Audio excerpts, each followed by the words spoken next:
what's going on, guys? It's President's Day. We're out here in the garage, and we got the day off, which is great. We just got done with my dad's Bronco in here, a 70. We rebuilt the trans, we rearranged some things under the hood, new axle seals in the front end. So a couple of weeks of projects, got that done. Maybe I'll show you guys some of that stuff in another video. And we have 6 days until a snow wheeling trip we're looking forward to. So we have some projects for this bad boy. I don't know how much we're going to get done, so I'm not going to tell you everything we want to get done, but I'll show you where we're starting. I've got an adjustable proportioning valve from Willwood. One of my friends used this on a few different trucks, said good things about it. And what's nice about it, it's real small, compact, and it comes with a bracket, so you can hook it up right to your master cylinder. This will bolt on, the screws included, so this will bolt right on the side. And my line should be able to be reused, and it comes with 2 little jumper lines. Right now, this truck doesn't have a proportioning valve on it, so it's all the brakes, but the real spongy, and you get all the engagement right at the end. So I want to change that. With the truck this big, you want good brakes. So that's project number 1, I think. Let's get to it. All right, so we got this Talon here for where we broke the lines, catch all the brake fluid. And then back here, we've got the bracket on, and I'm right now putting on the proportioning valve. These lines are a little long because they used to go up to here, so I'm gonna be able to cut them back, put them in the bottom here. And the lines that came with the kit don't fit. That's no big deal. The pieces that I'm cutting off the top, I should be able to rebend and make that bridge right there. So far so good. All right, so we got our new lines on. We made these 2 up on the top out of that leftover stuff that we cut off. We got the 2 coming from the bottom, put new flares on. So it's all going in there. Now we're gonna top this bad boy off and bleed them. See how much I can not spill.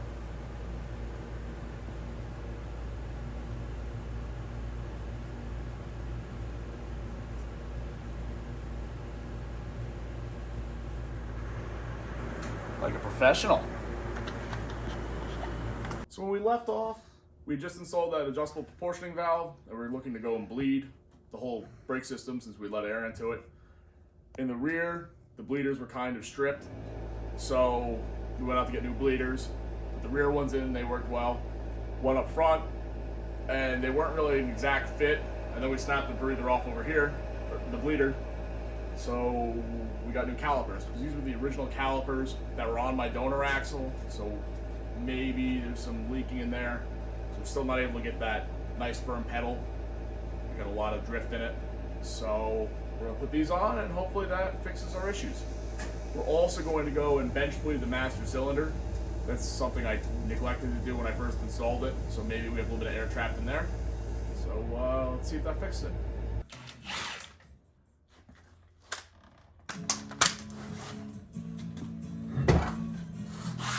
Oh, all 208 pounds of tire.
Getting better.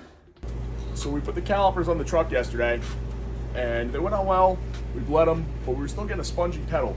So we're thinking it is the master cylinder and that it should have been bled. I kind of thought that was a myth. I never really knew about that. So now we're doing it and testing it. And as you can see, but there is air in those lines. So I don't think it's a myth anymore. But you're supposed to go in and out real gentle. And as you can see, there's more air coming out each time. So we finally got the brakes sorted out. We bled our master cylinder. Then we went and adjusted our proportioning valve going to the rear, and we still weren't getting a good feel. So what we ended up doing was splitting the master cylinder from the booster, and there's an adjustable rod in there. And we went and we opened up that a little bit. It felt better. And then we did it again, and we really raised up our pedal, and also we were finally getting that firm brake pedal that we were looking for. So now we can show them off a little bit. You want to fire it up?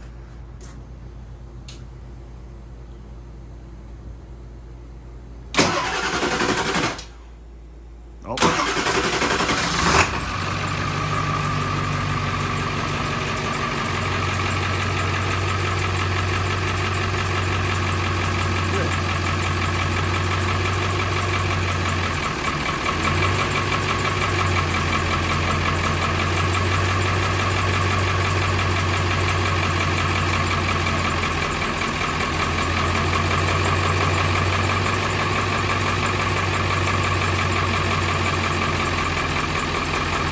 So that's brakes. We could check that one off the list.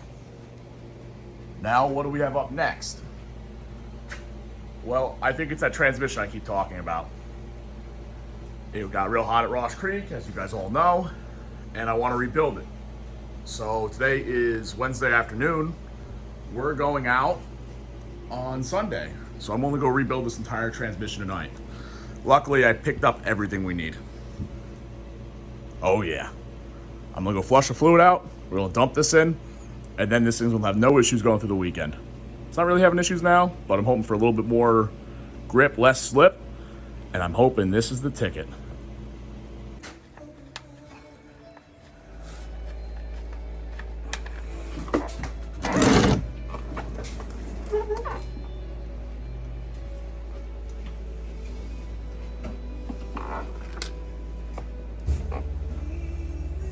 Doesn't look as bad as last time.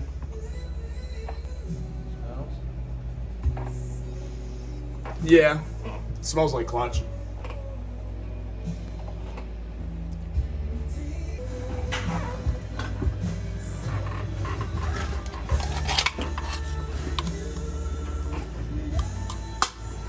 So the dipstick's in.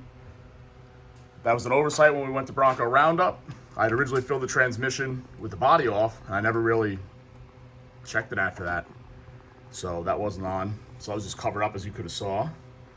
And now we got 4 quarts of ATF in, and now we're going to do our transmission rebuild kit. Let's see if that ends up working. A lot thicker than ATF.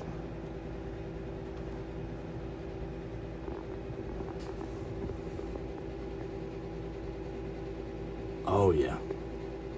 It's like barbecue sauce, it looks like. Or honey. So the transmission's all filled up. As I was sitting up here waiting for that stuff to go down, the anti-slip, I was kind of just looking around. And what I came across here was some crunchy wires all wrapped up in tape. The other day we were charging the batteries on this. We smelled something almost like it was burning. Couldn't really find anything, so we didn't think much of it. But I think we've now found that. So what it turns out is we have this big heavy wire going to our alternator over here, the black and orange. And then we have, it looks like one of these yellow wires that comes in to excite the alternator. And they're running up the hot side of the battery up here. Well, not the hot side of the battery, but connect to the hot side. And there's a blue crimp. You go from that big beefy wire to this crappy one. And then there's a crimp here. I don't know if you could see it. It melted all the blue off this one. So that was wiring from the parts truck that I had just reused. And that wasn't a wise decision. We're now just going to go through and see why this one melted and replace both of them with something a little bit heavier gauge. All right, so we're able to get in there, replace those wires, and I think we're good to go. We're also cleaning up the battery terminals while we're here. A little maintenance. All right, guys, so we're on to the next project. What I got here is my anti-wrap bar. which I found was a little short under the truck. And sometimes when the truck would flex, it would actually become a little inverted. So we're going to cut it and we're going to lengthen it. We have some leftover tube. And this bar here at the bottom will make a nice plug in the middle. So that'll keep it all straight, and then we'll bevel the edges and weld it up. Then we have the top piece to do. And once we get that done, we'll copy the dimensions and make one for the other side.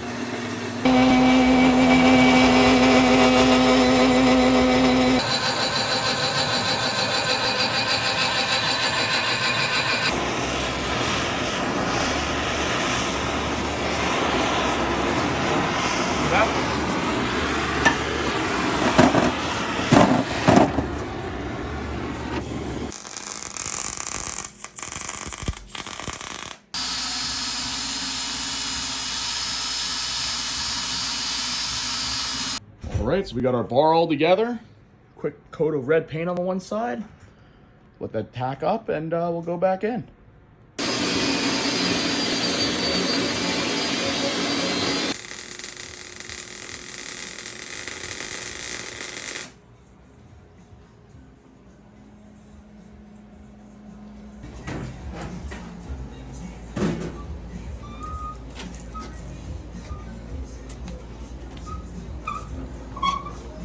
So it's Friday. We got 2 days until we're going out wheeling. It's about 9 o'clock and I should be at work, but we got some of this stuff. And it's like thick, it's almost like ice. So the roads I heard are pretty bad. My job closed for the day, and that means I'm going out to the garage to get my truck going. We also have some work we want to do on my dad's Bronco. So it'll be a fun-filled day. Let's get after it. So it's almost 12:30 on our snow day. And here is the product of our work yesterday. We straightened up that shackle. We got better thread engagement on both our hem joints. Pretty dang happy with it.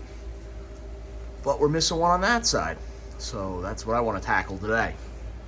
I don't know how far we'll get with it. I know my dad wants to get in here and do some work, but maybe I get out ahead of him and start my stuff first. So here's our bar.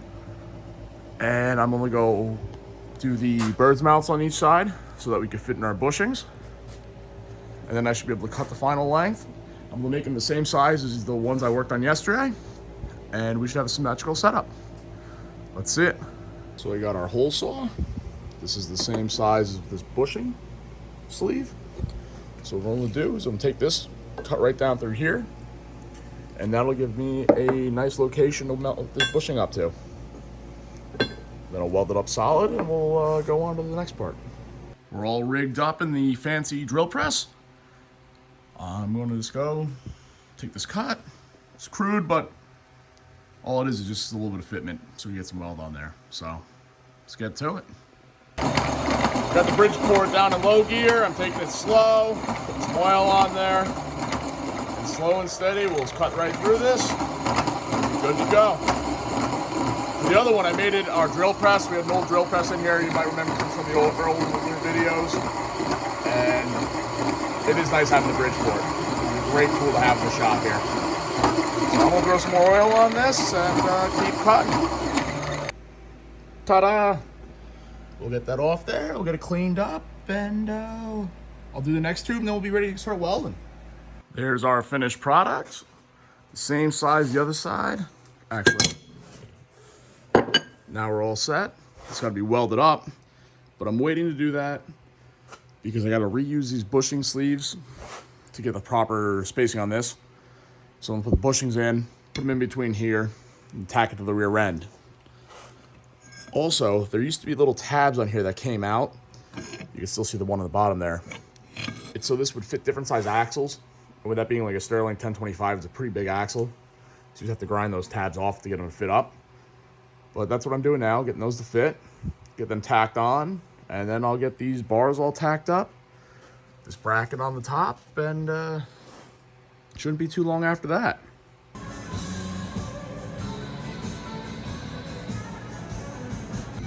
All right, brackets on this side. On the rear, on a Sterling, on the passenger side, there's only about one spot you can fit them. And that's right there.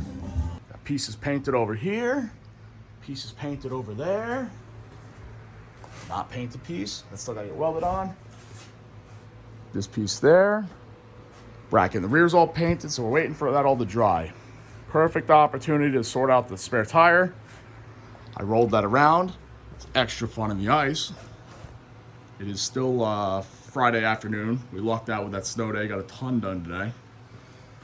Poke you under here, you can see that bracket all painted up down there. There's the one on the other side. That's gonna look sweet with two of them. I can't wait. That shiny exhaust with a muffler now. Shocks sitting over there, should all fit back in. Can't wait. All right, guys, it's Saturday morning. It's about 10 o'clock. Less than 24 hours till we'll be wheeling. Started doing some body work yesterday because we got to look good to wheel good. Something my football coach used to tell me about playing. And look at that. We got 2 anti-wrap bars. But as you can tell, there's still a lot to do on the truck. So I'm not going to be doing a ton of filming. I'll just give you guys some updates. Got a spare tire carry back on, some safety straps. Let's get to it. Oh, other thing came in. It was delayed a day by the storm, but we got shackles. These are supposed to be like lowering shackles, but if you turn them upside down, they're lift shackles. So I'm going to be using them on my rear suspension with the shackle flip. So here's the shackles I pulled off the rear. They're tucked into the inside. You can see this bushing moved, and that war was getting pretty thin there. Same with this side. So now we got those new shackles on there. We should be good to go. So the day's creeping on. It's getting to be, I don't know, like 5, 6 o'clock. As you can tell, I still have an empty trailer. We're still getting things done on my Bronco. What are we working on now, you ask? That has me coming to loot from this one. My heater. I think a big part of snow wheeling is being able to see out the windshield. And that will probably require defrost. And it's supposed to be a nice 30 amp fuse, as you can see. And that's a good one. Mine came with a 10, so that could stay. And you know what? I'm gonna take a spare. This truck doesn't start. We know why.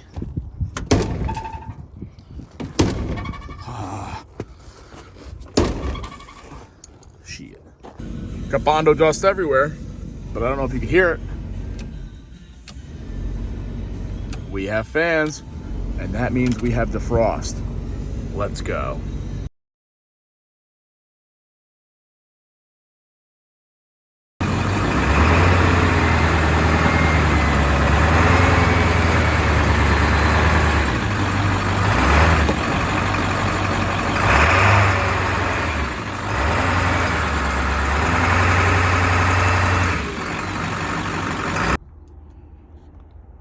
It's about 9 o'clock.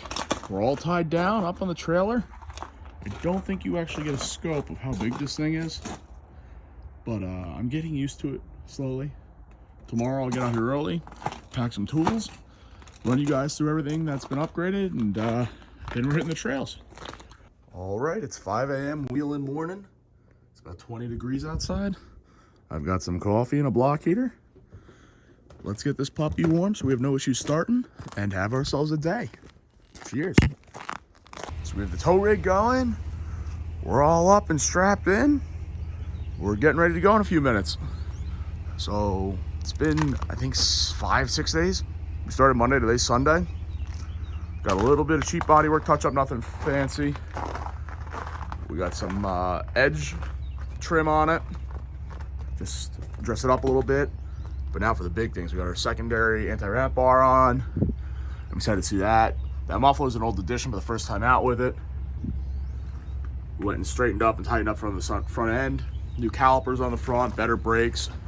And what do you see there? A wire dangling? My block heater. I just threw that in and it's working. This is a temperature gun pointing at the diff. We got about 21 degrees, something like that. And this should be about the same temperature if it wasn't plugged in. Come on now. 28, 29 there at the bottom of the oil pan, it looks like. And then if you go up closer to the top of the block, 50, 60, 70 degrees. So that block heater has been kicking ass and should be good to go. And I think that's the end of this video. Hope you guys enjoyed, and stay tuned for the wheeling video coming up next. Have a good one.